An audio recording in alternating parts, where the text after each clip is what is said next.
บายดีพ่อแม่พี่น้องเราทุกท่านในทั่วโลกมื้อนี้พวกข้าพเจ้าคณะปปลเดินทางมาเคลื่อนไหวโรเบิร์ตที่นครหลวงวอชิงตันดีซีพวกเราหาก็ออกจากการเข้าพบทางกระทรวงการต่างประเทศของสหรัฐนี่จะเป็นวันที่19กันยายน2022มาแล้วก็มาพบกับองค์การนิรโทษกรรมสากลเนาะพวกเราก็มาเดินทางมาสถานที่แห่งนี้ตึกอันสำคัญของทางสหรัฐ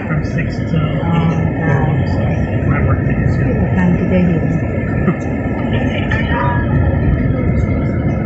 อันนี้เป็นคณะของเราเนาะซูเฟอร์ทานมาโกสปิเซอร์โอ้เพิ่นเล่นเวียกหนักทั้งเว้นทั้งคืนติดต่อบ่พันทั้งเป็นซูเปอร์ทางหัวหน้าห้องการประสานงานผู้อำนวยการห้องการปปลพวกเราท่านจะซูเปอร์กันเล่นเวียกหนักติดต่อโครงการรายการพบปะต่างๆยานางคำแพนสุวรรณสารพวกแม่พี่น้องล่ะจากสุแลพวกเราเคลื่อนไหวสุดกวนสบายดีพ่อแม่พี่น้องเรามื้อนี้พวกข้าพเจ้าคณะปปลเดินทางมาเคลื่อนไหวอยู่ที่วอชิงตันดีซีมื้อนี้วันที่19กันยายนปี2022ค่ะก็ออกมาจากการพบปะทางกระทรวงการต่างประเทศของสหรัฐแล้วพวกเราก็ได้เข้าพบทางองค์การนิรโทษกรรมนอกพวกท่านจะได้เห็นทางด้านหลังนี่แม่นหัวสภาใหญ่สหรัฐอเมริกาพวกเรากายมาบางทีเนาะพวกเรากำลังจะเดินทางไปพบกับผู้แทนสภาต่ำจากนั้นก็แม่นผู้แทนสภาสูงเซนัตเดี๋ยวพวกเราก็เต็มรายการเลยนะพวกท่านจะเห็นท่านมาคูสปิเซอร์ทั้งเป็นซูเปอร์ทั้งเป็นผู้กำกับหัวหน้าของการศูนย์กลางปปลพวกเราในการติดต่อประสานงานนี่เป็นท่านคูเปอร์เป็นผู้ติดต่อกะเทียมอีเวนต์ต่างๆการพบปะต่างๆยานางคำแพนสุวรรณสารก็ได้เข้าร่วมเคลื่อนไหวในในนามประธานปปลสหรัฐอเมริกาข้าพเจ้าเองในนามประธานปปลโลกอันนี้พ่อแม่พี่น้องเราก็จะได้เห็นการเคลื่อนไหวของพวกเราสุดความสามารถที่พวกเราเฮ็ดเพื่อช่วยประชาชนลาวทั้งชาติที่กำลัง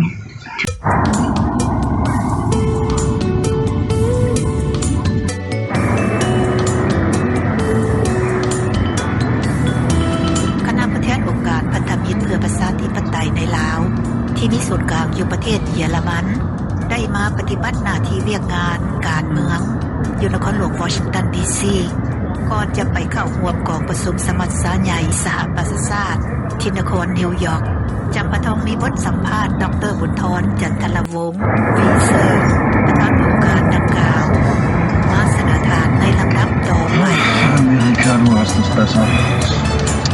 คณะผู้แทนพันธมิตรเพื่อประชาธิปไตยในลาวที่มีศูนย์กลางอยู่ประเทศเยอรมันนำโดยดร.บุญธรจันทรวงศ์วีเซอร์ผู้เป็นประธานได้มาปฏิบัติหน้าที่เวียกงานการเมืองอยู่นครหลวงวอชิงตันดีซีสหรัฐอเมริกาในมื้อวันที่19กันยายนนี้ก่อนที่จะไปเข้าร่วมกองประชุมสมัชชาใหญ่สหประชาชาติที่นครนิวยอร์กในมื้อต่อมาคณะผู้แทนได้พบพ้อกับเจ้าหน้าที่กระทรวงการต่างประเทศสหรัฐอเมริกากับองค์การนิรโทษกรรมสากลกับเจ้าหน้าที่ของการสมาชิกสภาต่ำและสภาสูงสหรัฐซึ่งเบื้องต้นดร.บุญธรจันทรวงศ์วีเซอร์กล่าวต่อวิทยุเอเชียเสรีถึงจุดประสงค์และเป้าหมายของการมาปฏิบัติงานครั้งนี้ว่าข้าพเจ้าพร้อมด้วยคณะขององค์การพันธมิตรเพื่อประชาธิปไตยในลาวที่เดินทางมานครหลวงวอชิงตันดีซีครั้งนี้แม่นพวกเรามีจุดประสงค์พบกับเจ้าหน้าที่กระทรวงการต่างประเทศของสหรัฐพบกับบรรดาการจัดตั้งองค์การบ่ขึ้นกับรัฐบาลที่สำคัญของสหรัฐและก็พบกับเจ้าหน้าที่ของผู้แทนสภาต่ำและผู้แทนสภาสูงของสหรัฐในการพบพ้อกับเจ้าหน้าที่กระทรวงการต่างประเทศสหรัฐอเมริกาในมื้อเช้านี้หั่นท่านและคณะได้ยกเอาปัญหาอย่างแน่นอนขึ้นมาหารือกันพวกเราก็ได้ยกเอาปัญหาสภาพการของลาวประเด็นสำคัญที่สุดแม่นปัญหาอิทธิพลของจีนของรัสเซียที่มาแห่งที่สุดในการควบคุมลาวเมื่อก่อนพวกเรามีปัญหาที่ว่าอิทธิพลของเวียดนามควบคุมลาวแต่ปัจจุบันนี้อิทธิพลของประเทศจีนและรัสเซียนี่กำลังแพร่อิทธิพลเข้ามาในลาวโดยเฉพาะแม่นปัญหาทางด้านการทหารบ่เพียงแต่ด้านเศรษฐกิจพวกเราได้กล่าวถึงปัญหาที่ว่าเศรษฐกิจของสปป.ลาวนี่อยู่ในระยะที่ว่าเตรียมจะล่มละลายเนาะซึ่งว่าปัญหาที่เพิ่นมีการติดหนี้กับจีนหลายกว่าหมดอยู่ในประเทศกลุ่มอาเซียน ปัญหาที่ว่าการฉ้อโกงของเพิ่นนั้นแก้ไขบ่ได้พวกเฮายังได้กล่าวถึงปัญหาละเมิดสิทธิมนุษย์อยู่ในลาวสปป.ลาวได้จำกัดสิทธิของประชาชนโดยเฉพาะในการแสดงความคิดเห็นและสิทธิทางด้านข่าวสารคนลาวผู้ใดที่ว่าได้แสดงความคิดเห็นหรือเรียกร้องเอาความเป็นธรรมก็ถูกจับถูกกุมโดยเฉพาะปัญหาคนงานลาว3คนถูกจับกุมถึง20ปีปัญหา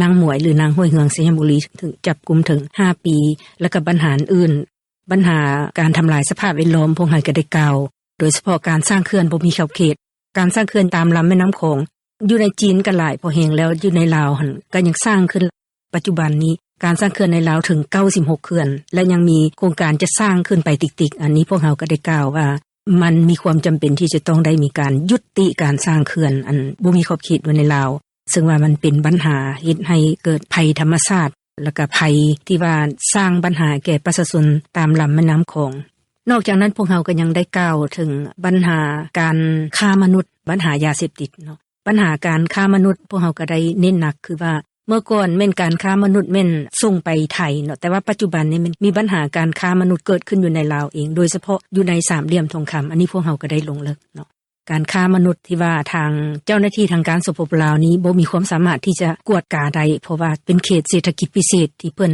ปล่อยให้จีนมาเป็นผู้ควบคุมสถานที่ดังกล่าวนั้นนอกจากนั้นพวกเฮาก็ดังได้มีข้อเสนอสำคัญต่อทางกระทรวงการต่างประเทศคือเฮียงห้อยทางสหรัฐจำกัดหรือว่าสกัดกั้นอิทธิพลของจีนของรัสเซียที่กำลังมาแห่งที่สุดควบคุมลาวในปัจจุบันแล้วก็เฮียงห้องให้เพิ่นทักท้วงในใดเนาะที่ว่าเวียดนามพยายามบีบลาวบ่ให้เกิดการเปลี่ยนแปลงไปสู่ประชาธิปไตยนี่พวกเฮาเฮียงห้องว่ามีความจำเป็นที่จะต้องปล่อยให้คนลาวมีสิทธิเสรีภาพให้มีประชาธิปไตยจึงสามารถปกป้องประเทศของตัวเองได้เนาะนอกจากนั้นพวกเราก็ได้มีข้อเสนอที่ว่าให้เพิ่นผลักดันผู้นำสปป.ลาวที่ทางการสปป.ลาวได้ไปเซ็นสัญญาต่างๆกับสากลจะแม่นสนธิสัญญาว่าโดยสิทธิมนุษย์กับสหประชาชาติกับเมื่อบ้านและก็บ่ปฏิบัติอย่างตัวจริงเวลามหาสากลก็มาตัวสากลว่าเพิ่นแก้ไขแต่ตัวจริงละบีบคั้นประชาชนอยู่ในประเทศเพิ่นมาหาการจับกุมก็ยังถูกจับกุมแล้วก็บ่มีผู้ใดได้ถูกปล่อยตัวในนั้นก็แม่นคนงานลาว3คนนางหมวยนางเฮืองและผู้อื่นอันนี้พวกเฮาก็ได้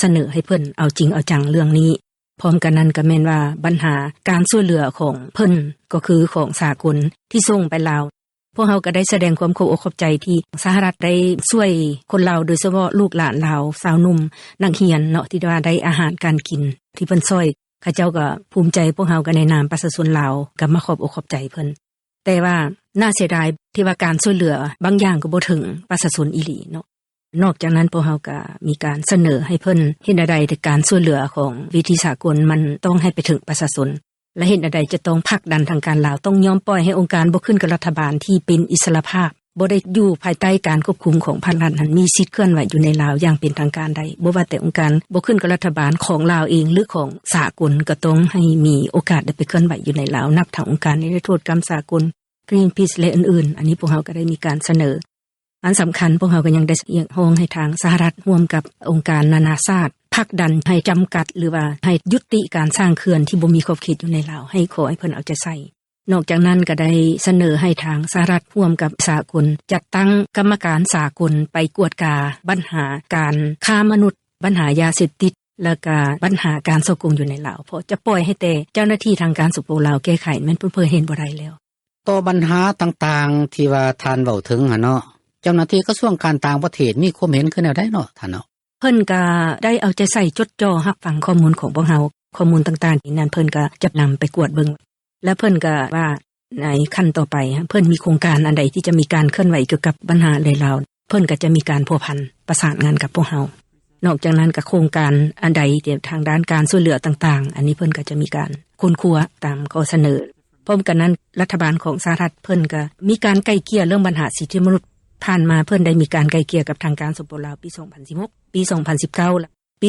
2022นี้เพิ่นก็จะมีการไกล่เกลี่ยปัญหาสิทธิมนุษย์ในลาวคือกันมื้อนี้คณะพวกท่านก็แม่นได้เคลื่อนไหวเบิดมื้อหลังจากไปกระทรวงการต่างประเทศแล้วก็ยังได้พบพ้อกับเจ้าหน้าที่องค์การนิรโทษกรรมสากลนึงเนาะท่านเนาะท่านพอเว้าสู่ฟังได้แน่บ่เนาะถึงปัญหาที่ท่านยกขึ้นในการพบปะกับผู้อำนวยการองค์การนิรโทษกรรมสากลประจำสหรัฐครั้งนี้พวกเฮาก็ได้ยกปัญหาละเมิดสิทธิมนุษย์ในลาวได้ร่วมกับเพิ่นโดยเฉพาะก็แม่นปัญหานางหมวยหรือนางห้วยเฮืองสยามบุรีพวกเฮาถือว่าเป็นประเด็นสำคัญ เพราะว่าลาวก็เป็นแม่หญิงลาวผู้หนึ่งที่ว่ากล้าหาญในการมาเรียกร้องต่อทางการสปปลาวให้ไปช่วยเหลือประชาชนที่ถูกภัยน้ำท่วมแต่ว่าเราถูกจับกุมเราก็เป็นแม่เลี้ยงลูกผู้เดียวลูกน้อยๆเนาะอายุ4ปีก็ถูกจับไปถึง5ปีเป็นเรื่องที่ว่าให้มนุษยธรรมที่สุดพวกเฮาก็เสนอทางองค์การนิรโทษกรรมว่าจะต้องได้เฮ็ดโครงการเพื่อช่วยนางหมวยหรือนางห้วยเฮืองสัญญบุรีนี้ได้ถูกปล่อยตัวแล้วก็ปัญหาละเมิดสิทธิมนุษย์ในลาวนี่มันก็เป็นเรื่องที่ร้ายแรงที่สุดโดยเฉพาะมันจำกัดสิทธิทางด้านการแสดงความคิดเห็นในสื่อสังคมออนไลน์ต่างๆมันไผแสดงความคิดเห็นอันใดที่เป็นลักษณะเรียกร้องเอาความเป็นธรรมเรียกร้องเอาสิทธิมนุษย์ล้วนแล้วแต่ถูกปราบปรามหรือสิจับไปคู่ปัญหาหลายอย่างที่พวกเราได้เสนอทั้งหมดเนาะบ่ว่าแต่กระทรวงการต่างประเทศก็คือองค์การนิรโทษกรรมพวกเฮาก็ได้มอบข้อมูลให้พวกเพิ่นอย่างลงไหลก่อนสิมีการสัมภาษณ์นี้เนาะทั้งคณะพวกท่านก็ได้ไปพบพ้อกับเจ้าหน้าที่ของการสภาต่ำของสหรัฐอเมริกาเนาะอยู่ในหันคณะพวกท่านได้ยกปัญหาหยังดอกเนาะพวกเฮาก็ได้ยกปัญหาสิทธิมนุษย์อยู่ในลาวกล่าวให้เพิ่นทราบเพิ่นก็ภูมิใจที่พวกเฮาได้รายงานการปกครองอยู่ลาวที่เป็นเผด็จการคอมมิวนิสต์พรรคเดียวจำกัดสิทธิประชาชนอย่างร้ายแรงประเทศลาวเป็นประเทศที่ว่าโลกบ่ฮู้หลายก็เลยฉวยโอกาสกดขี่ประชาชนตัวเองจำกัดสิทธิร้ายแรงที่สุดพวกเฮาก็ได้เสนอเพิ่นว่าจะต้องมีวิธีการที่ผลักดันให้ทางการสปปลาวยอมแก้ไขปัญหาละเมิดสิทธิมนุษย์อยู่ในลาวหลังจากไปห้องการของสมาชิกสภาตามแล้วทั้งคณะพวกท่านก็ได้ไปห้องการสมาชิกสภาสูงเนาะท่านได้ยกปัญหาหยังเนาะคือเนาะพวกเฮาได้ยกปัญหาการทำลายธรรมชาติอยู่ในลาวโดยเฉพาะได้ย้ำอีกปัญหาสร้างเขื่อนบ่มีขอบเขตเนาะเป็นปัญหาใหญ่ที่สุดในโขงเขตลำแม่น้ำโขงประชาชนบ่เพียงแต่คนลาวเขตลำแม่น้ำโขงประชาชน50ล้านกว่าคนนะได้รับผลกระทบอยู่ในลาวสร้างมา96เขื่อนแล้วแผนการสร้างเขื่อนไปติ๊กๆทางหน้าการสร้างเขื่อนนี้เฮ็ดให้เกิดภัยพิบัติหนักน้ำท่วมทุกปีทุกแห่งแล้วยามแล้งน้ำแห้งเป็นอันตรายที่สุดสำหรับประชาชนเท่าถึงปัจจุบันยังบ่มีองค์การใดที่สามารถจำกัดเรื่องการสร้างเขื่อนอยู่ในลาวได้การสร้างอยู่จีนนะมันก็หลายพอแฮงแล้วมาสร้างอยู่ลาวพวกเฮาก็ได้ย้ำถึงปัญหาอิทธิพลจีนต่อปัญหาเศรษฐกิจอยู่ในลาวซึ่งว่าบ่ได้คำนึงถึงปัญหาการทำลายธรรมชาติและก็การเหยียบย่ำสิทธิมนุษย์ของประชาชนก็ร้ายแรงหลังจากปฏิบัติหน้าที่เวียกงานการเมืองอยู่นครหลวงวอชิงตันดีซีนี้แล้วคณะผู้แทนองค์การพันธมิตรเพื่อประชาธิปไตย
We do not have violence against children. And meeting with Queen Rania saying, my biggest struggle is just to be able to talk about this topic. Or meeting with a Minister of Health from Africa saying, I'm a Harvard-educated Minister of Health. My husband beats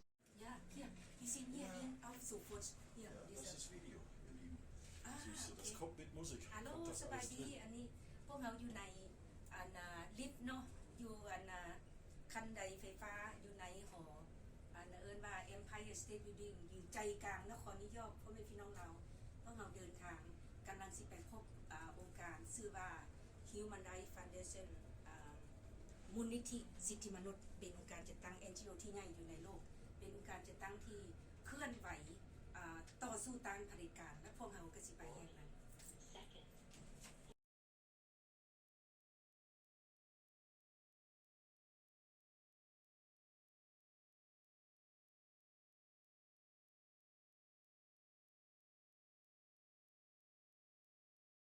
and bus.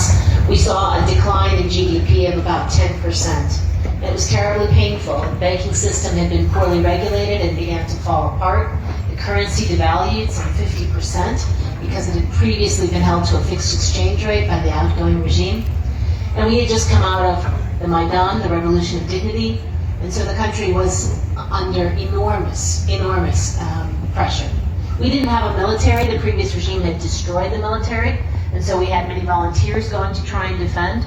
And everything needed to be turned around. We needed to not only kind of build from the ground up, regulate the banking system, shutting half of them down. In fact, about 150 banks got shut down in that.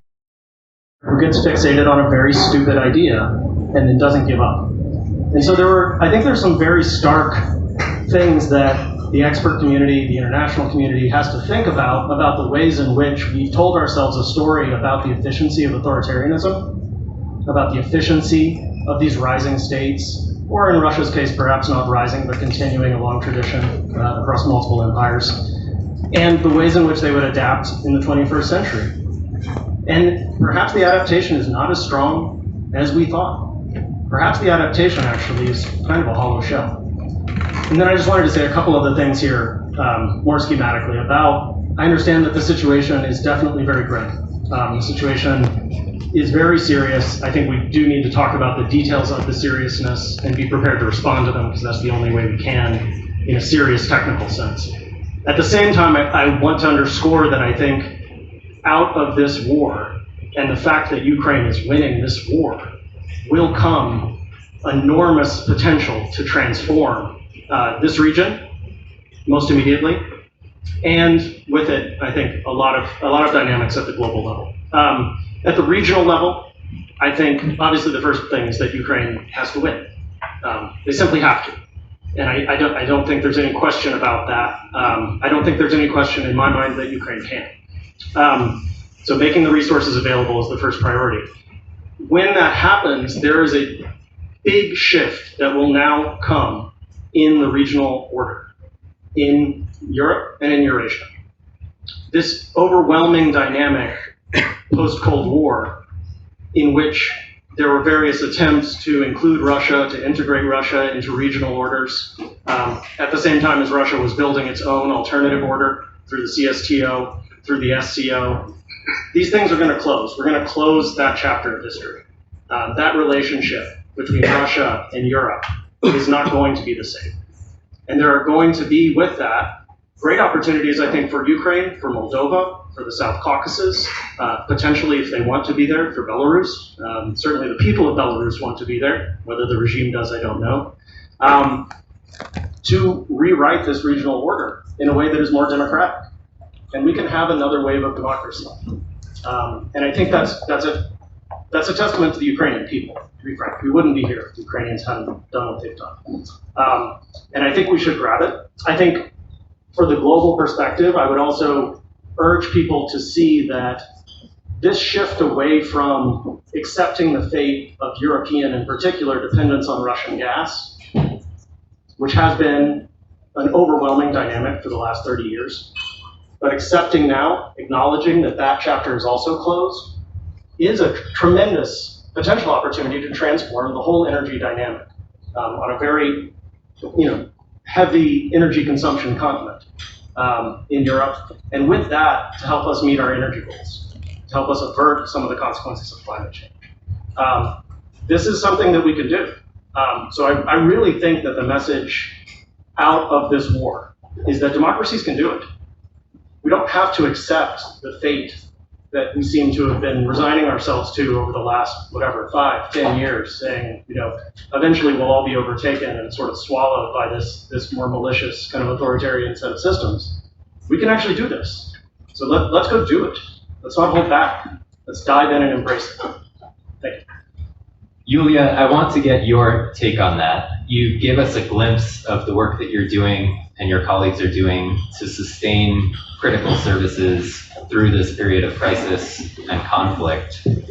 Are you also seeing in this longer-term opportunities to continue some of the work of reform and transformation that your fellow panelists have alluded to here?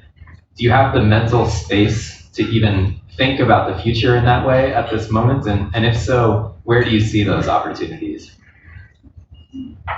Actually, I think, first of all, democracy must win. It's not, we have no other choice. Either we will, all fall down into the authoritarian regimes, or democracy prevails, win, and we can build, so to say, new geopolitical order. Because at this point of time, let's be honest, we don't have order.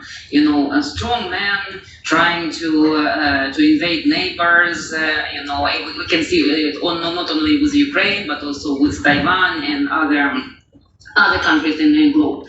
But coming back to your question, I think we have to do it in parallel, and we're doing it in parallel. First, we are fighting with the enemy. And the second, we are transforming and changing the country, including transforming and changing institutions. So despite the war, the parliament passed over 600 bills and big bills as well concerning now, this particular topic of food security and food availability is front and center. It's absolutely now on everyone's minds. It's on the news nightly. It's in the newspapers daily. So that's a good thing. We're in a perfect storm. However, this is not going to last. So we need to strike while it's hot. And my meetings, to answer your question, my meetings here have been all about how can we help?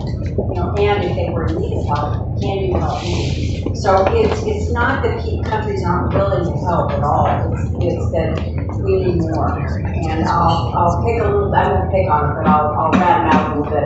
The Middle East could do more, quite frankly. They have not done enough, and a lot of this stuff that's occurring right now is in their backyard. So I'd like to see the Middle East step up and play a little more.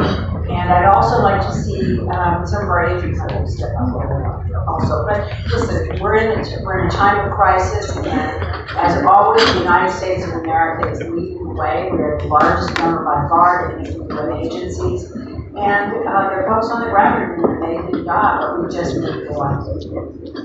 That's always the case. And of course, a theme, here at the Devex event, as well as UNGA in general, is sort of this "you make yourself perfect storm" in this confluence of COVID, conflict. It's all coming together, and obviously there's an opportune time. I'm going to add one more word to it too, and that's corruption. And those of you who've been on the ground and deal with these issues every day, you do know that corruption is a large part of the life. In many countries, you get siphoned off, the money gets siphoned off, especially food and water also. So that's a whole. I have my other seat all of this. And from a diplomatic perspective, what can a country like the United States to incentivize governments where perhaps corruption is unfortunately the norm to change their practices? If I had that answer, I'd probably have a huge penthouse down there.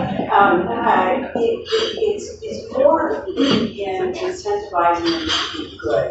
And also, and I'm not above using shaming them for not. I'll use a perfect example for this, Madagascar. I was there not long ago, and it's a terribly poor country, and especially the south, which is where I was. It has no water, it has no agricultural aspects at all, and it's just people kind of waiting around to die, quite frankly. And I was told there was this pipeline that was this great pipeline that's going to bring water, and it is bringing water.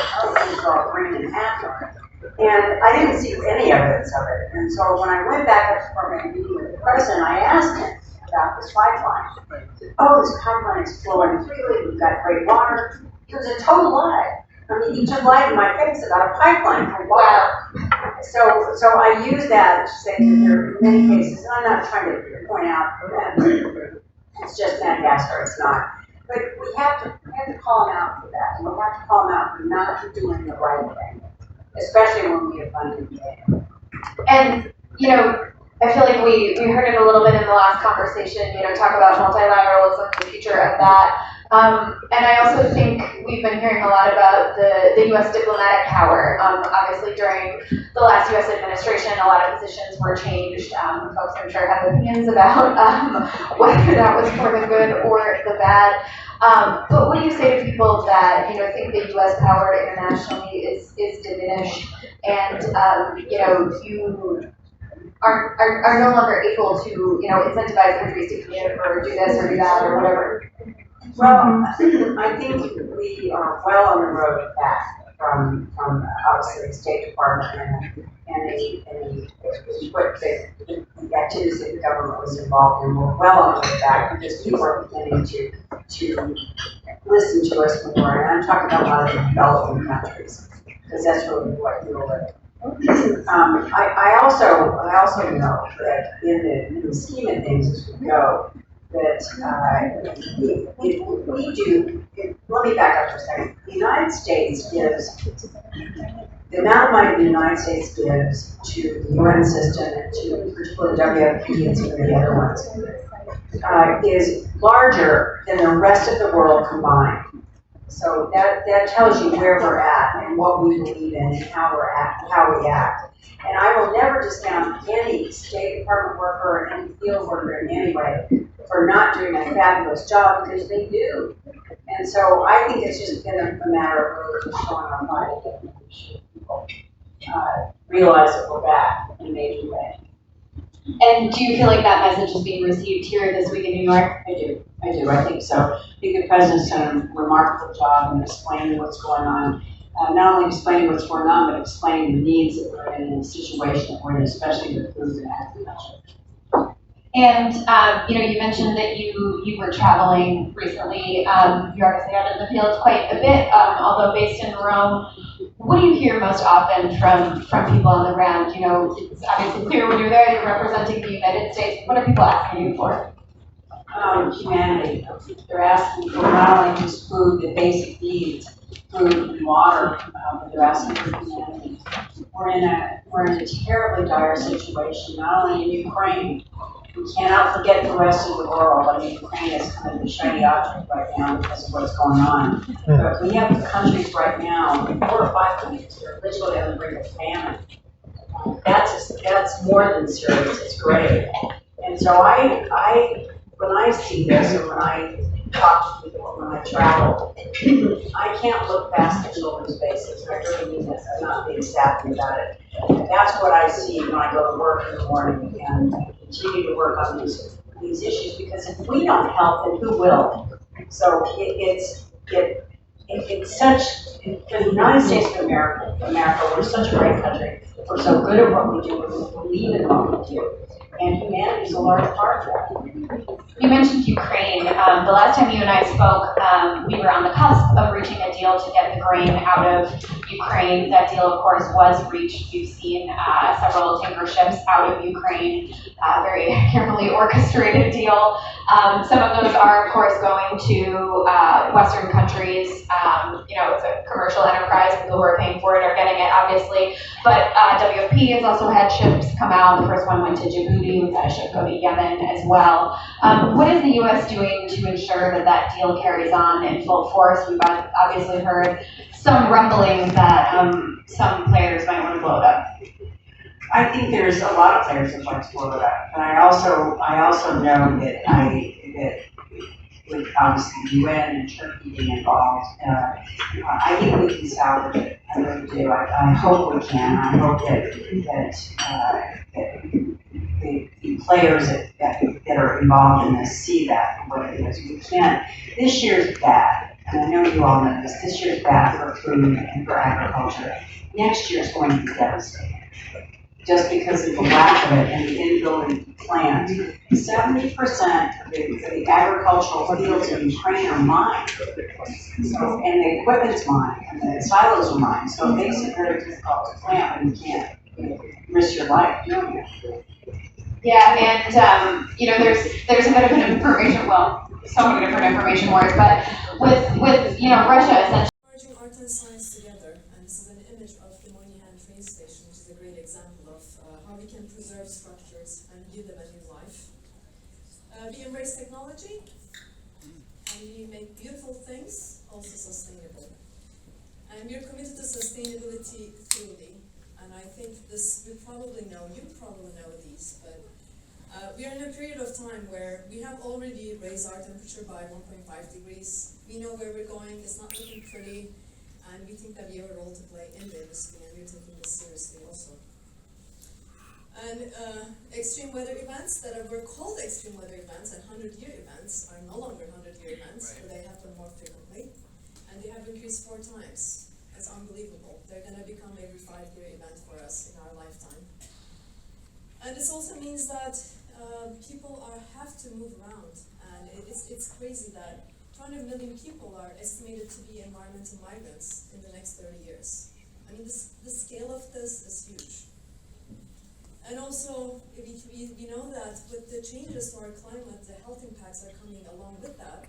And we have about 250,000 deaths a year expected, as announced by the World Health Organization due to climate change. And I don't know if you know this fact, but this is mostly due to carbon emissions, and 40% of those carbon emissions come from the built environment, from your cities, from the materials we use, from the way the cities operate. So we take it very seriously that we have a role to play as architects, as engineers, as designers in this realm. So our question is, how can our designers respond?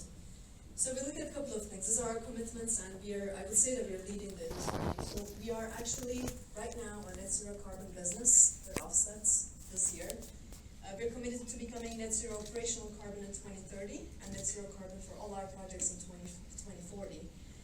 And some examples of these is, for example, we designed the first net zero operational energy building in the New York State. This is the PS62. And inside also reflects this kind of approach, and it's an innovative approach we're taking here. We're also not looking at just operational, but we're looking at the full carbon life cycle to make the biggest impact in every aspect we can in buildings, from extraction of materials to building use, electricity we use, and to what happens to our materials afterwards at the end of their life when we demolish a building. With that in mind, a good example is we work with zero materials that are, or materials that are lower carbon, such as the Billie Jean King Library in Long Beach. And you might see how these materials actually represent themselves also in our designs too, of creating a warmer design, as well as actually having radically reducing carbon in these buildings. And you see Merced as a larger scale campus. This is actually aiming to be a 000 campus with zero waste, zero carbon, and zero energy. And it's been a collaboration for 25 years. So some of these projects take long time. You have to set goals today to make those 2030, 2040 dates that we're talking about. And we're very proud of this collaboration. And actually last year, it was announced to be the first public university to achieve carbon neutrality in the United States. So this kind of innovative approaches and pushing boundaries is very critical to our work. And we do this in every project. For every project we do, we look at their operational, embodied, and whole life carbon emissions literally every single one. And we monitor them actively. You can see that every project has a chart we craft, and we try to reduce it actively, look at design strategies we use, look at what else we can do by collaboration, by innovation, every project that we design. And finally, we even go beyond, because we don't believe that net zero is enough. So we say that I'm going to present a project called Urban Sequoia, and we believe that net zero architecture is just not enough anymore to address climate change and carbon emissions. So what if our buildings acted like trees? Can our buildings actively absorb carbon from the atmosphere like trees do? Can we actually create a forest of buildings that do this? And we do this by integrating biomaterials, nature-based solutions, and also technological innovations such as direct air capture technology, such as algae, microalgae systems, and such as systems like materials like BioBrick. And I'm going to show a short video here. Hopefully this gives you a good indication of what we're aiming to do here.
that it's a huge challenge?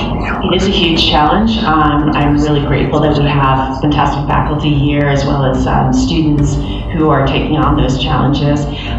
It's actually interesting because the evolution of the CGA is also sort of representative of, we recognize that cyber is a massive threat, private sector, government, across the whole board.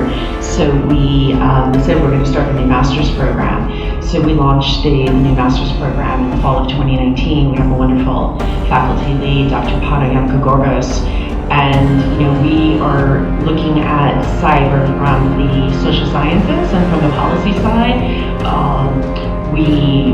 The Tandon School of Engineering is really great at the computer science and the technical side, and we're saying, okay, we have to sort of understand, how do we think about policy prescriptions, how do we think about how do we consult with companies to be better prepared, how do we think about responses to cyber attacks. So we've seen Chris Ankerson, who was here just a few minutes ago, in his class, he'll teach asymmetric warfare, right? We have cyber we think about digitalization and all of the extraordinary opportunities that access to digital information has brought us, and yet there's still the weaponization, right, of data, of information, weaponization of the internet. That is something that really needs greater attention. It's something that we're doing. And, what we're seeing is that, companies and governments are coming to us and they want to understand, what can they be doing in order to be better prepared. And this is a constantly changing space. This is not something that you can build a curriculum and say, okay, we're done.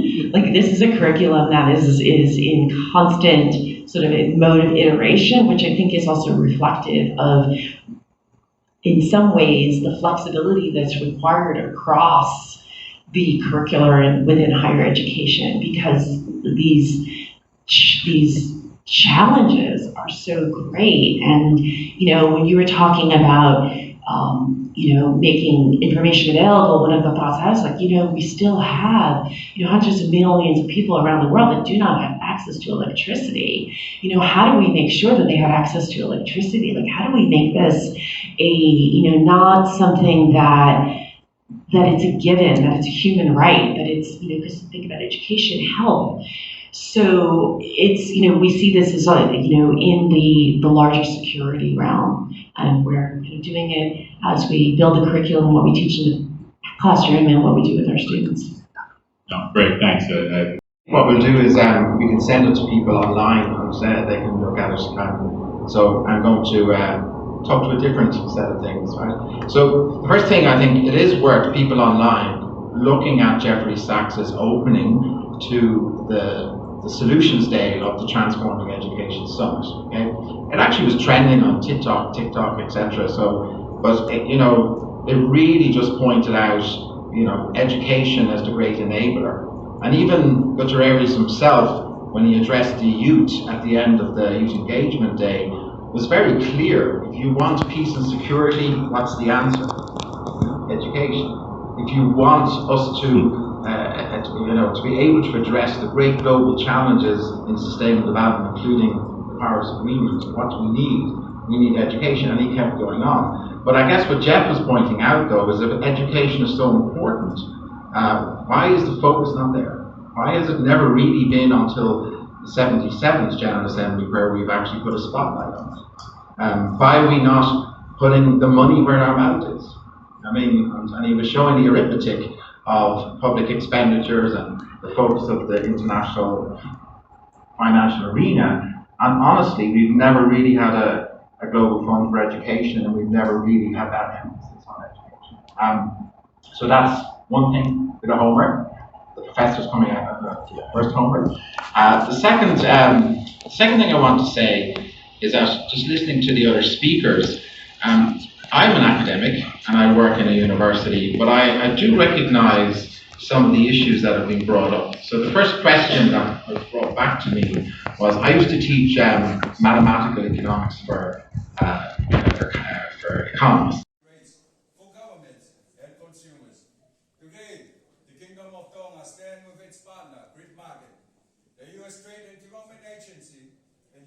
resilient partnership and invites the global marketplace to participate in Tonga's accelerated transition to renewable energy and resilient infrastructure. We will achieve 100% renewable energy by 2045. In conclusion, it is our hope that our national energy partnership will help inform states around the world as we continue to learn from each other and adapt in the face of humanity's existential crisis. We hope that you'll join us. Mahalo. Thank you.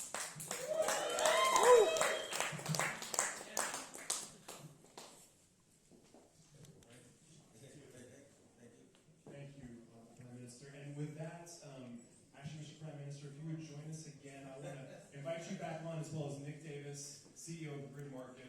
And we're going to do a brief spotlight on the state of the Kingdom of Tonga's National Energy Transition Partnership. Well, gentlemen, to kick things off, Mr. Prime Minister, 8 years ago, you served as the Minister of the Environment. Now you find yourself as Prime Minister. Could you tell us about what the transition has been in Tonga towards its renewable energy and resilient infrastructure goals during those 8 years? Well, to sum it up, frustrating. And it's just been highlighted by what happened lately with the Ukraine-Russian war. Fossil fuel went up. And instead of 30% renewable energy generation, we're back to like 19 or 18%. And so we believe that we should do something better. And Grid Market actually put forward something that we always want to do, actually getting the right mix given the current situation that we're in, the economic situation that Tonga is in, which is why we're very happy to actually work with Grid Market on finding what's the right mix for Tonga, especially when we're aiming for 100% 2045. Probably do it sooner, but 2045 will be better. And so, Nick, about Grid Market, so there's a lot of financial institutions, developers here in the room. How does Grid Market distinguish itself from those other players that are a part of this puzzle that needs to be put together in order for countries to actually achieve these goals? Great, and I promise as the least distinguished speaker tonight, I will give the fewest words. But really honored to be here. Again, Matt and the Island Resilience Partnership, and Alliance for hosting this, as well as Trammell Crow and EarthX, and of course our partners, especially Tonga, the Prime Minister here, coming all this way, as well as Ambassador Tone, who's really spearheaded this partnership. Really, the main kind of caution that I would give countries making this transition is look at the full capacity of your entire nation. Look at every parcel of land, look at every property, look at every piece of generation. Oftentimes, donors come in with an agenda to do maybe one project, or an IPP or developer comes in and says, we're going to do the easiest possible project on an available plot of land. That's effectively a trap. It means you don't reach economies of scale. It means you don't bring in the best financing that you can bring in, and it means you ultimately don't achieve the biggest goal. So looking out across the entire territory and developing that right mix of technologies, really looking at the full power of every parcel of land and every property, and looking at the entire grid and finding holistic solutions is the way to achieve not only the NDC targets, but exceed it and do 100%. And then go beyond 100% so we can electrify these perfect territories for electric vehicles and other modernization technologies. So looking at everything holistically is the only way to do this right. Yeah, and unless you're in the space, I think that was an overwhelming amount of information. But one of the things that I think makes Grid Market's approach so unique in this space is that effectively what you do is you work with governments to properly harness their data to better understand not just how to accelerate their national energy transition, but how to optimize it. It is technology agnostic, and it's really tailored around the needs and the priorities of the government. And we're talking about the Kingdom of Tonga, of course. Mr. Prime Minister, you mentioned that you actually are now back sub 20% renewable energy. And was that a consequence of the tsunamis this past January? What has led to that decrease in renewable energy penetration? To some extent, a lot of damages, about 28% of our GDP in terms of damage and loss from the tsunami. But I think the more important resources on energy and trying to get to 70 or 100% by 2045, we are giving up some other stuff that we can do for the countries. So heavy grid market actually looking at all the possibility and the possibility of reducing the tariff. That's something that us politicians would like to know. Because we have to sell that idea that the opportunity cost, the fact that we are not investing on other infrastructure but investing on energy, and the way we're investing is hopefully the best way forward given the limited resources that we have. And I know next week, of course, President Biden is hosting Pacific leaders for a summit at the White House. This most recent American administration, a little more committed to addressing the climate crisis, both here in the U.S. and around the world. But a tangible example of that was actually announced at EarthX this past April, when the director of the U.S. Trade Development Agency, Director Ibon, came to Dallas and announced in partnership with Ambassador Tone that the USTDA would actually be giving the Kingdom of Tonga's national energy transition a $1.5 million grant to help support and accelerate that effort. Nick, can you talk about the importance of those funds, not just the practical application of them, but what it represents and hopefully the future opportunities that the U.S. government will have in the Pacific working with governments and companies like Rainforests? Thank you, and I'll correct, 1.8 million. But I think the reality is, in order to reduce some of the friction that results when you look across an entire country's energy profile, look at all possible projects, it's better to have some money spent up front, and folks like the U.S. Trade and Development Agency and others, DEP in certain cases, other organizations that have been helpful, they really allow this cost to not be passed on to the country through the form of the tariff, and that's what typically happens. An IPP or developer comes in, they will do bespoke engineering work and grid studies, all those costs get passed on. In this case, USTDA has graciously taken those costs on in order to make sure that Tonga gets the best mix of energy and ultimately the best outcomes from their technology providers and their financing providers. So, what's very achievable here, what's directly in everyone's line of sights, lower costs and tariffs, carbon objectives being achieved, and resilience, which people often forget about. Distributing the grid is one of the absolute key characteristics of this work. That's why you really have to look at this on a property-by-property basis as well. And Nick, I know there's several other representatives from small island developing states here. Is this USTDA grant program, is it scalable? Is this a one-off with the Kingdom of Tonga? Where does that stand? Yeah, this is accessible funding. The U.S. is really looking to invest and repeat this type of initiative.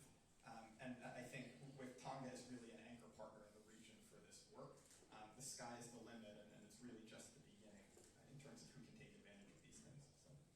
Mr. Prime Minister, some final words for our group here? It's always great to actually have this face-to-face. As I mentioned to some of the colleagues down here, with the COVID-19, and finally having this opportunity to actually plead our case.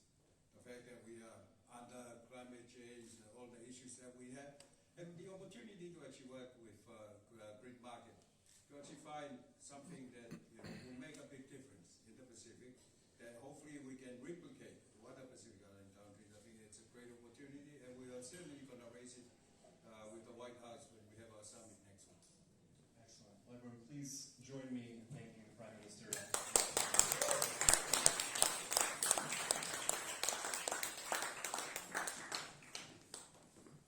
I want to ask.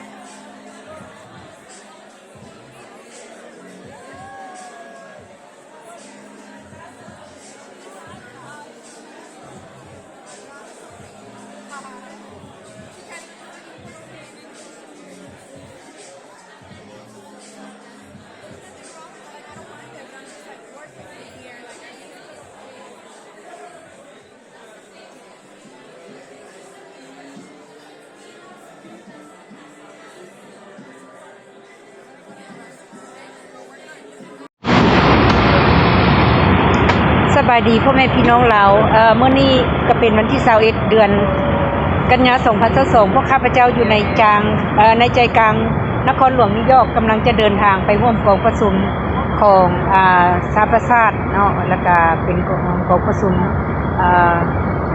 ของที่เอิ้นว่า think tank พวกที่นักเคลื่อนไหวพวกคิดที่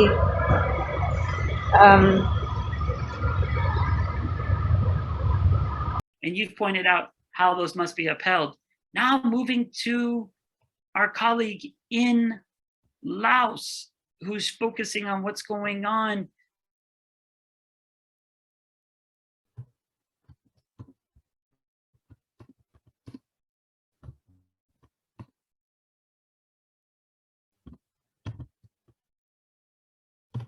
of Vietnam. They are particularly interested towards Chinese investors. Their contracts are concluded at the free disposal of the country with a term to up to 99 years. According to our survey, about 45% of Laos land area is foreign owned. Corruption is present in almost all cases of land grabbing. In most land grab crime, money goes to corrupt officials so that they can then grant land concessions to foreign companies and initiate forced administration. Anyone who protests against the land grab is immediately arrested or threatened by members of the Lao authorities. Prime Minister Khamphene Souvannasane has also criticized land grab and corruption in the country. Such criticism has a certain tradition when new Prime Minister taken office. In the past, commodity reformers to combat abuse. Averagely, these companies will fight with exactly orders where accused of corruption. China influence in Laos. The government of Laos, PDR, has made concession of land to China and soft leases with term up to as long as 99 years in many provinces in the north of the country, where to expand to the area of the Gold Strand under the issues of a special economic zone. China built Chinatown and casino to be populated by hundreds of thousands of Chinese without Lao people having any right to breathe. This is a new kind of colonialism. In recent years, the influence of China, especially military, has in Laos become increasingly larger. Deforestation. Despite agreement with the EU and other countries to stop deforestation, the overexploitation of the rainforests in Laos continues. It is true that deforestation by Vietnamese companies for the wholesale of transport and further processing in Vietnam is declining. However, this trend is not because the Lao government is stopping it, but rather because there is a lack of economic forest land to clear. In other words, there is hardly any forest left to cut down. Deforestation that is now being carried out on a large scale is mainly due to the mega projects of mostly foreign importers. Environment discussion in Laos. The massive deforestation of the rainforest and the replacement of the rainforest with monoculture such as rubber or banana tree have upset the ecological balance. In addition to the deforestation, there is also the poisoning of the river by mercury and other chemicals.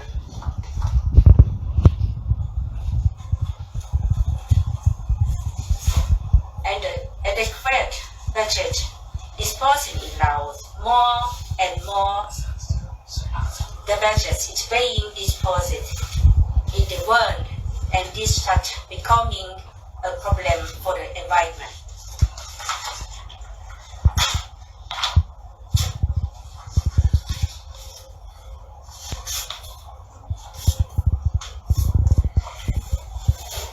Deforestation through depth problem and disaster.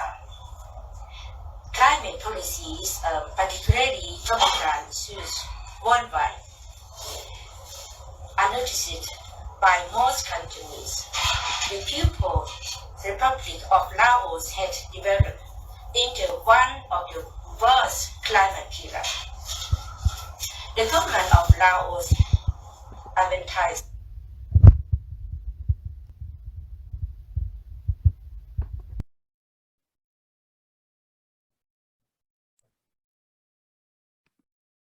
Thank you, Bounthone, for sharing the overall objectives of Alliance for Democracy in Laos to highlight the human rights violations, but also the UN Sustainable Development Goals.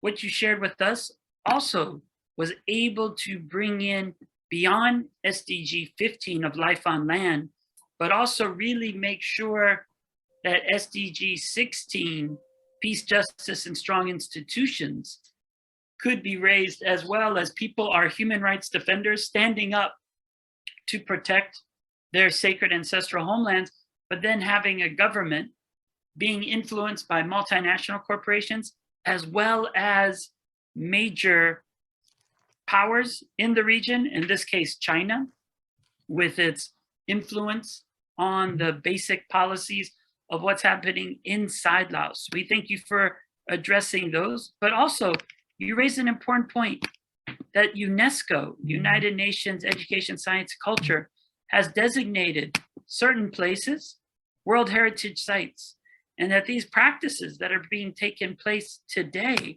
are actually destroying potentially the home of the people, but also challenging its status as a World Heritage Site. So we appreciate all that you shared about Laos, about the work of the Alliance for Democracy in Laos. And we look forward and thank you for participating in the UN Sustainable Development Goals and Global Human Rights Conference that happens every year here at the UN General Assembly. We know that Laos is a one-party political government that does not take into account the will of its people, but we appreciate your bravery to always speak truth to power and make sure that the world is aware of what is happening in the heart of Southeast Asia. I think what's also very important that you shared, Bounthone, is that there are renewable energy alternatives under SDG number 7, that there could be solar, there could be other things. And your example of these dams that you share, that there's 96 already constructed. And the sad part is where they're constructed, the people do not have any electricity.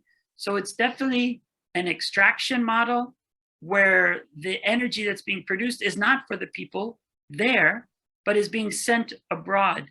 And so we appreciate the points that you raised.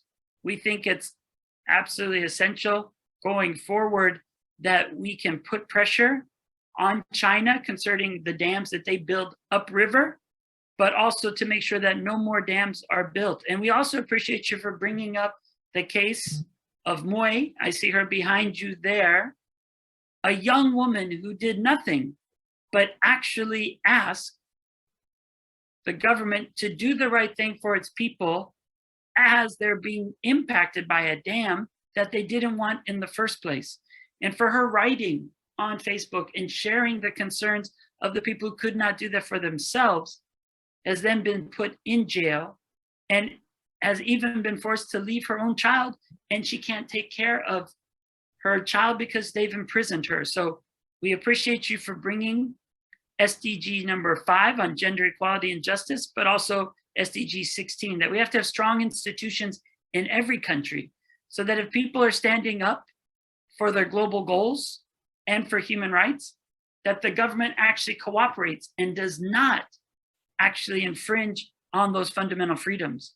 So we thank you very much for raising and sharing that. And it's a point of reflection as we are commemorating the very important creation of the right to a clean, healthy environment adopted in the UN General Assembly, that when people are just standing up for this basic right, they have their right to life and also their basic human rights denied. And it reminds me of really what's at the essence of a movement that's with the right to a healthy environment, that's with the Aarhus Convention, and most recently the Escazú Agreement. We must come up and meet in ASEAN and in Asia to create a regional mechanism that upholds the right to free and public participation in environmental decisions that impact people's lives. We can see the Aarhus Convention has been adopted. It's exciting because now even Guinea-Bissau has adopted it. So we could look at pressuring, looking at the situation in Mongolia earlier and this situation in Laos. These governments, if they don't uphold the right to participate, the right to public information, and the right to be able to have a voice in public decision-making, that there's consequences that happen later that could have been avoided. And so we thank you both for sharing with us about Mongolia, as well as Laos, pointing out that these global goals matter to everyone, everywhere around the earth, and that we must all stand up together to take action to make sure that we can have a rights-based approach to development that includes the voice of the people who are directly impacted. So we thank you both for all the important work. We know you'll be involved here at the UN General Assembly, but also in Geneva this week. And we look forward to continue to make sure that we can reverse this trend of denying people the right to fresh water, the right to life and livelihood, and also all of the 17 global goals. Thank you very much. Thank you. Aloha. Aloha. Thank you again. Bye, Bounthone. Bye-bye. Thank you. Bye-bye. Bye, everyone.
บายดีพ่อแม่พี่น้องเรามื้อนี้พวกข้าพเจ้าอยู่ใจกลางนครหลวงนิวยอร์กมื้อนี้ก็เป็นวันที่21เดือนกันยายน2022เนาะพวกเราหากออกจากการจัดไซต์อีเวนต์ของพันธมิตรพวกเราร่วมกับองค์การ NGO ของประเทศมองโกไลหากันแล้วท่านจัสซูคูเปอร์เป็นพิธีกร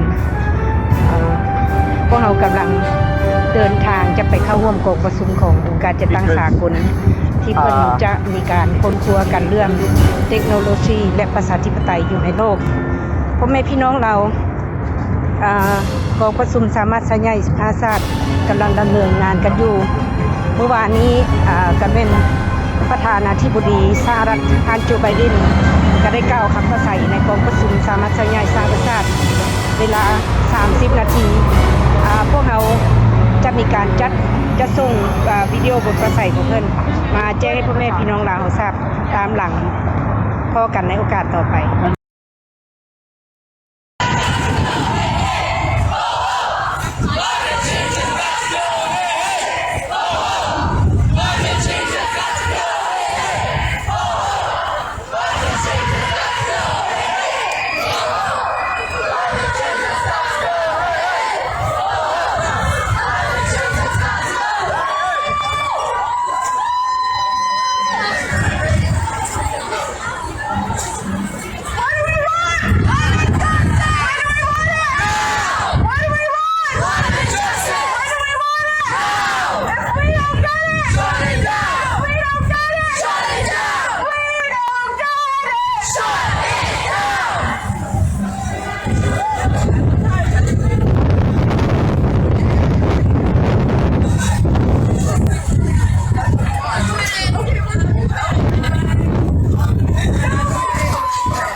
It works. God. It's no stress. You don't need a film to do this for 2 hours. You just do it when you have to do it when there's a good scene. My small handy rescued us all of the time. That's good. I wish it was rescue.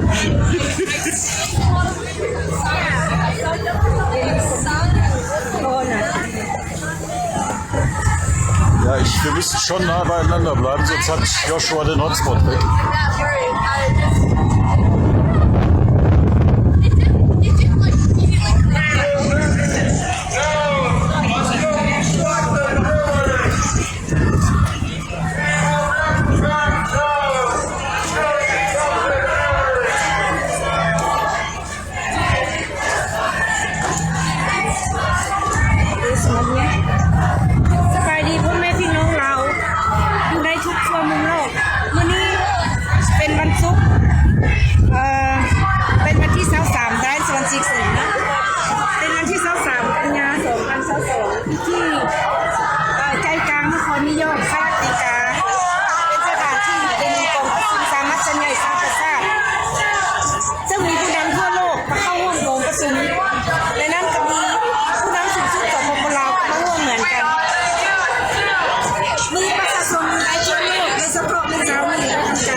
การตัดไม้ทำลายป่าการสร้างเขื่อนบนขอบเขตการที่พวกผู้นำพรรครัฐปล่อยให้นายทุนต่างชาติจีนเวียดนามเข้ามายึดที่ดินทำลายธรรมชาติสร้างความขัดแย้งในแก่แม่น้ำลำเซและยังไม่พอยังมีการจับกุมลูกหลานที่กล้าหาญออกมาร้องขอความช่วยเหลือโดยเฉพาะคือนางหวยหรือนางหวยหลวงสัญญาบุรีที่ถูกจับกุมในปี 2019 และถูกตัดสินลงโทษถึง 5 ปี ฉะนั้นการประท้วงเพื่อแก้ไขปัญหาการประท้วงเพื่อปกป้องธรรมชาติอยู่ในทั่วโลกและอยู่ในลาวก็เหมือนกันพวกเราเข้ามาร่วมประท้วงกับบรรดานักเคลื่อนไหวต่อสู้ในทั่วโลกเพื่อปกป้องธรรมชาติของโลกหน่วยนี้หากมีการปกป้องธรรมชาติโลกหน่วยนี้มันจะเกิดภัยพิบัติที่ร้ายแรงฉะนั้นจะต้องมีการเคลื่อนไหวต่อสู้อย่างจริงจังดังที่พวกข้าเห็นขบวนประท้วงอันที่วงใหญ่ที่ว่าเป็นการประท้วงที่ว่าเป็นทีมการประท้วงที่ใหญ่โตที่ทุกท่านได้เห็นนี่เนาะโดยเฉพาะชาวนุ่มข้าพเจ้าขอเรียกร้องลูกหลานลาวอยู่ในประเทศให้พวกท่านรู้แล้วว่าพวกท่านมีสิทธิ์ในการที่จะเคลื่อนไหวต่อสู้แบบสันติวิธีปกป้องธรรมชาติอยู่ในลาวต่อสู้ให้ทางรัฐปล่อยในที่ธรรมชาติทำลายธรรมชาติอันสวยงามของเราสร้างเขื่อนบ่มีขอบเขตเห็นให้เกิดภัยน้ำท่วมเห็นให้เกิดภัยแห้งแล้งเห็นไปให้ประชาชนร้อนรนพ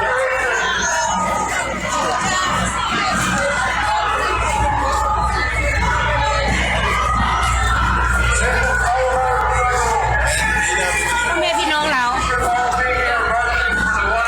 ชาวโลกทุกคนมีสิทธิ์ในการต่อสู้ปกป้องธรรมชาติโลกนี้เป็นของคนทุกคนไม่มีผู้ใดจะมีสิทธิ์ผู้เดียวจะใช้โลกนี้ตามลำทางใจของตัวเองฉะนั้นอยู่ในสปป.ลาวผู้นำพรรครัฐก็บ่มีสิทธิ์ผู้เดียวที่จะทำลายธรรมชาติด้วยอำนาจของตัวเองและปล่อยในทุนต่างชาติเข้ามาทำลายธรรมชาติของเรามันเป็นสิทธิของคนเรามันเป็นสิทธิของชาวโลกทุกคนพระเจ้ามาประท้วงมื้อนี้น่ะมันก็บ่ต่างหยังกับพระเจ้าประท้วงก็ให้พวกผู้นำพรรครัฐทำลายธรรมชาติอยู่ในลาวเหมือนกันการปกป้องแก้ไขปัญหาโลก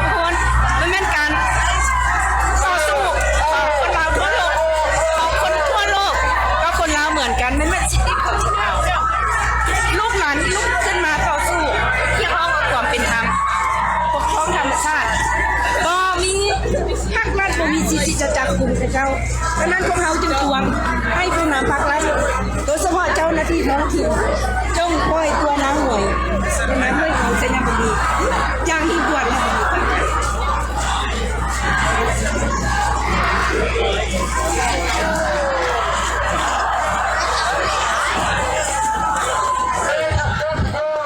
Hat sogar das Wappen aus meiner Region.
Manaya.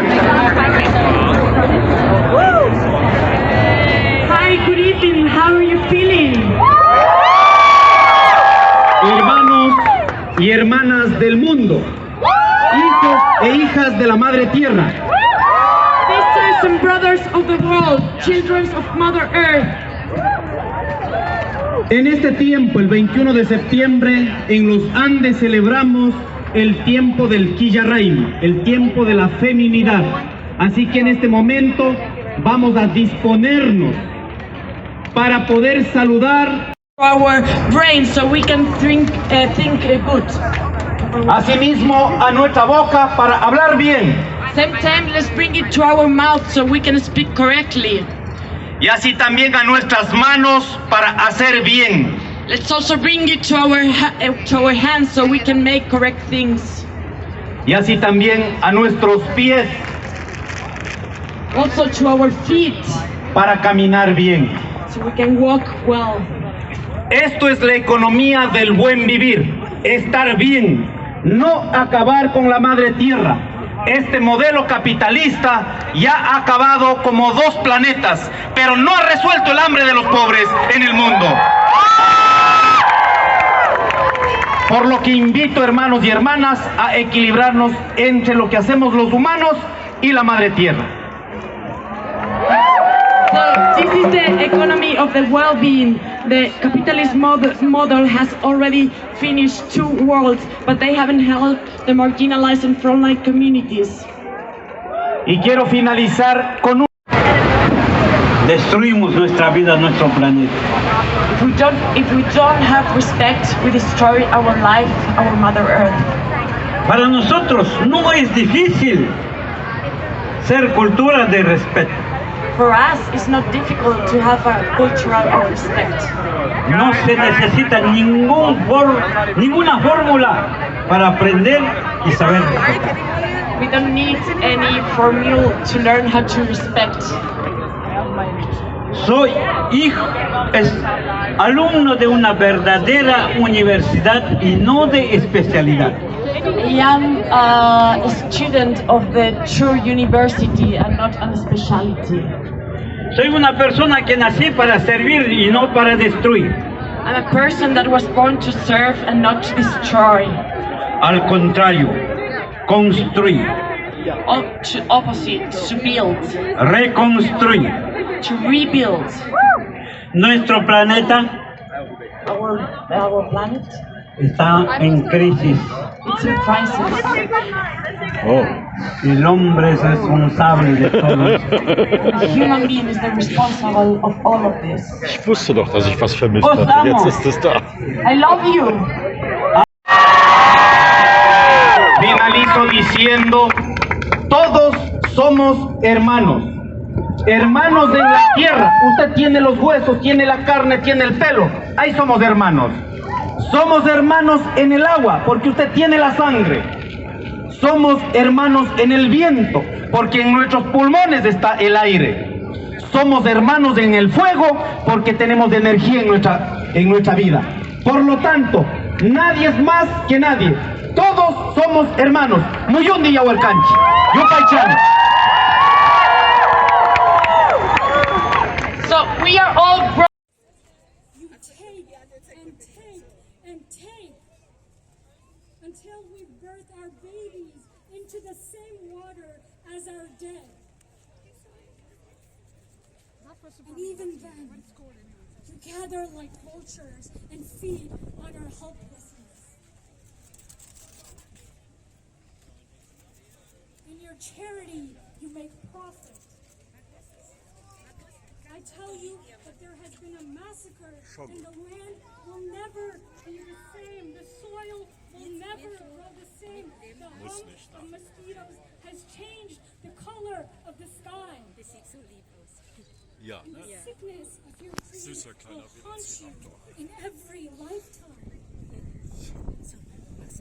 You tell me that a new UN proposition, some politicians lie, that you cradle between your mouth and your ear, the bridges you will make after the bombs. Aisha, you've got to be a little more practical. Aisha, smile so they know you are not dangerous.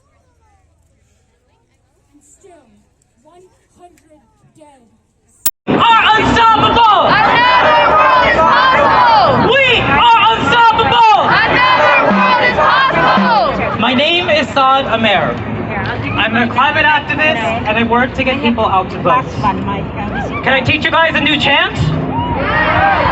I said, can I teach you a new chant? Kill our planet? No, they won't. We are gonna vote, vote, vote. Kill our planet? No, they won't. We are gonna vote, vote, vote. Kill our planet? No, they won't. We are gonna vote, vote, vote. Woo! My family. There's no way we're going to do 100% by 2045 in Hawaii.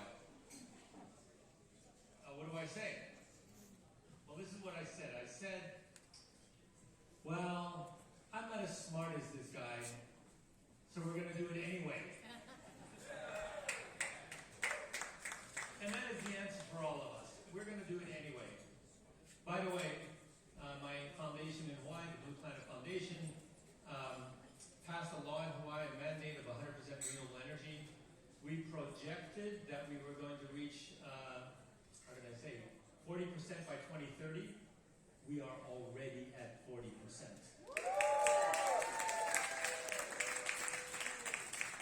12 other states and territories copied our legislation, and that includes California, Illinois, New York.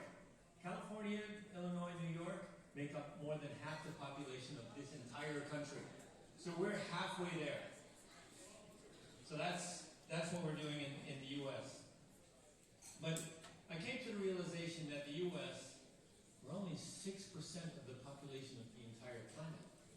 So if the rest of the planet doesn't also do this, we're just not going to make it. So I started the Blue Planet Alliance to do what we did in Hawaii. By the way, it isn't just a mandate. It's also about getting the utility on board. We changed the business model of the utility so they make more money by switching to renewables. They went from being our worst enemy when we were trying to pass the legislation to our best friends today. Because we're all going in the same direction and we're totally going to kill that. 2045 is just a date in the future. And we're probably, the electric companies already said that they can do it by 2040, and they're acting like they're going to do it by 2035. So the 2045 thing is just to get the ball rolling. It's far enough in the future that everybody can agree, yes, we can do it by then. By the way, 2045 is the 100th anniversary of the United Nations. What better time to fix everything than the 100th anniversary of the United Nations? So we started island hopping, and that's what we're doing today. We're doing what we did. We're doing what we did in Hawaii for other islands, and our first island was Palau. Thank you, Palau. And sorry, Guam. But I mean, Guam is a territory. It's not really a country. Sorry about that. Okay. Guam. We did Guam, Palau. Now we're moving across the Pacific. Last night we had a big event and Tonga said they were going to do it by 2045. Yeah. And I think next is Samoa, but we're going to move across the Pacific real fast and end up in the Caribbean, because that's next. You're next. You're on. We're ready. So I was at the COP26 in Glasgow, and I was thinking, these guys in the room, they negotiate. In their moment of glory, they passed the Paris Agreement. Is anybody in the world on the Paris? Are they on schedule? And the answer is no. Well, what's up with that? Well, part of the problem is that you've got a bunch of negotiators. They sit in a room, they agree to stuff, and then they all have to go home to their home country and convince the rest of the people in their country to do what they agreed to do. And they don't have the power or the clout. And so at the end of the day, I believe that without,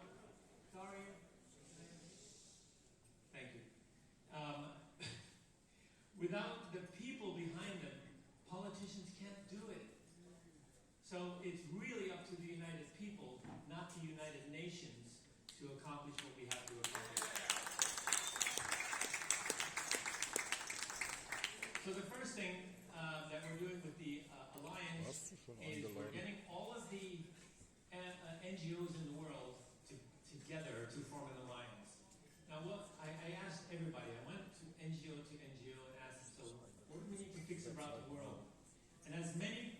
NGOs as I visited, and as many people as I talked to, that's how many things need to be fixed. It's like, are you kidding me? That's like, what about carbon-based fuel, which is my own? Says, well, that's just one of them. What about plastic in the ocean? What about, equality in the world, et cetera, et cetera. So we thought about what can we do to capture everybody, and the mission that we came up with to capture everyone is to create a world in which humanity and nature live in harmony. So we will be signing MOUs with some NGOs today, and if there are any NGOs out there that would like to join us, and that's all it says is that we agree to work together to create a world in which humanity and nature live in harmony. How hard is that? Come on. So sometimes people ask me, do you have hope? Like people feel like they're losing hope because they hear so much bad news. And my answer is, no, I do not have hope. I have determination. It's not hope when you're surfing and you fall off your board and the big waves are all around you. Hope is not going to save you. You have to be determined. I am going to make it. I'm going to swim to shore and survive. This actually happened to me. So I know this for a fact. It's determination that saves you, and it's determination that's going to save us. So I would like everyone to join me in saying, we are doing this. Can we go that? We are doing this. We are doing this. We are doing this.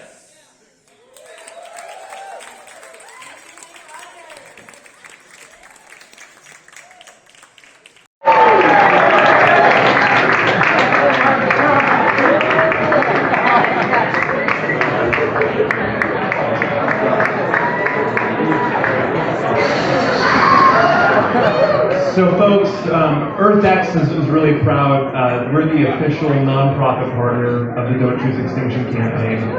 And as part of helping convey how Frankie feels, we're going to be joined by EarthX's very own Chet Monday, our youth advisor, who actually has perfected, is it Dinoese?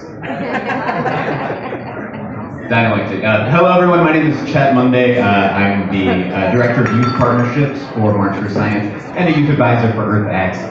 Thank you all for joining me and my great friend Frankie here. Yeah, that's right, Frankie. Now, Frankie has a few words for y'all, but in order to understand what he is saying, I'm going to need to translate. So, Frankie, for our first question, and Matt, do you mind that Frankie doesn't knock over this very expensive microphone back there?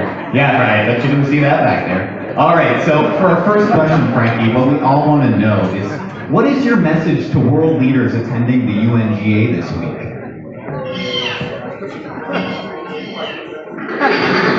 Got it. All right, so what Frankie just said, that he wants world leaders to stop subsidizing fossil fuels and to reinvest that money into a global green transition. That's right. Thank you, Frankie. Yes. Right. All right, Frankie, my second question is, why now? Wow. Okay, that was a long answer. He says that we're at a crossroads. If we don't change things now, it's going to go in the wrong direction. We actually had a report come out recently that said that there's a 48% chance that one of the next 5 years we will reach more than 1.5 degrees Celsius past industrial levels. Isn't that terrible? The past 7 years have been the hottest on record. And yes, Frankie said all of that with just one screech. Now, Frankie, for our final question, and we're all wondering, what is your message to all of these wonderful leaders, youth leaders, philanthropists, global change makers? What do you have to say to them?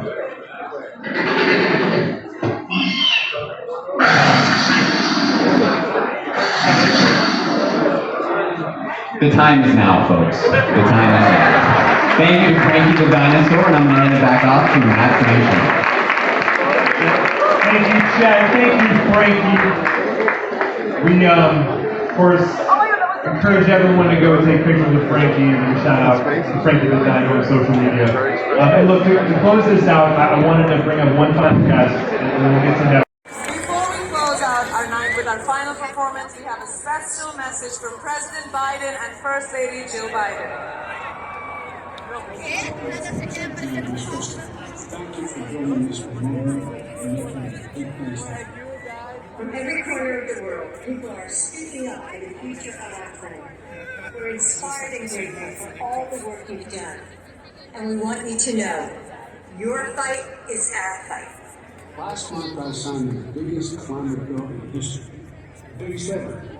$369 billion to slash emissions by nearly half, improve health, advance justice, and build a clean energy economy and create generations of good paying jobs. And this past week, the Senate ratified the historic Kigali Amendment, phase down the use of super polluting hydrofluorocarbons. This is a seven-year chapter for America and for the planet. It has to be a lot more. So it's $11 billion here to help poor countries fight climate change. Working with Congress, with your help, we can get this done.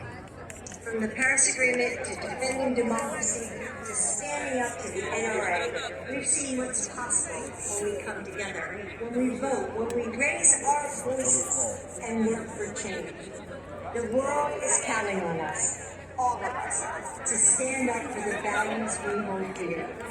So as you look around and feel the power of this crowd, remember, there's nothing that you can't do.